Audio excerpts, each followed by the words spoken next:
Përshëndetje të dashur miq, jam Zana. Sot do të flasim për këtë temë. Aktualisht, shumë rajone të Kinës kanë hyrë në stinën e korrjeve të verës. Fushat e arta të grurit valëvitin nga era, ndërsa makinat korrëse do visin pa ndërprerje në porë ara.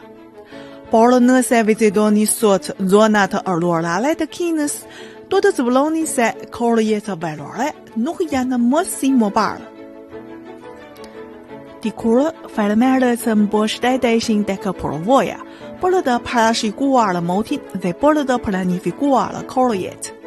Sot gjithnjë e më shumë zona përdorin teknologji si voçgimi satelitar, monitorimi klimatik dhe inteligjenca artificiale për të analizuar në kohë reale gjendjen e tokës bujqësore.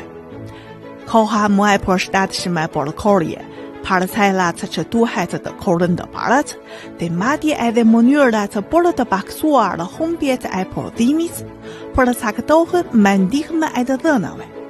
Në disa ferma inteligjente, makinat korrëse pa drejtues punojnë me saktësi falë sistemit të lundërimit satelitar Beidou. Dronët bujqësorë monitorojnë gjendjen e kulturave dhe lagështinë e tokës, ndërsa platformat inteligjente veprojnë si një trup bujqësor, duke koordinuar pajisje të ndryshme. Zhvillimi i forcave të reja prodhuese nuk nënkupton lënien pastore apo praktikën e industrive tradicionale, por përdorimi e risive teknologjike për të nxitur inovacioni industrial.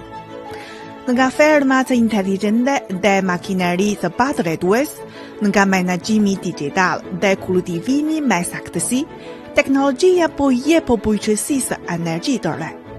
Njëkohësisht inovacioni teknologjik është një mbështetje e rëndësishme për rritje e konkurrueshmërisë së bujqësisë dhe garantimi e sigurisë ushqimore.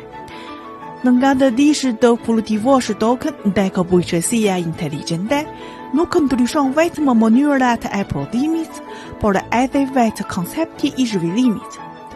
Kur inteligjenca artificiale hyn në arrat bujqësore, ne shohim për shpejtimin e modernizimit të bujqësisë kineze dhe zbatimin konkret të forcave të reja prodhuese në fushatrat e Kinës. Kjo është përmbajtja e emisionit të sotëm. Mirëpresim mendimet tuaja. Jam Zana, shihemi herën tjetër.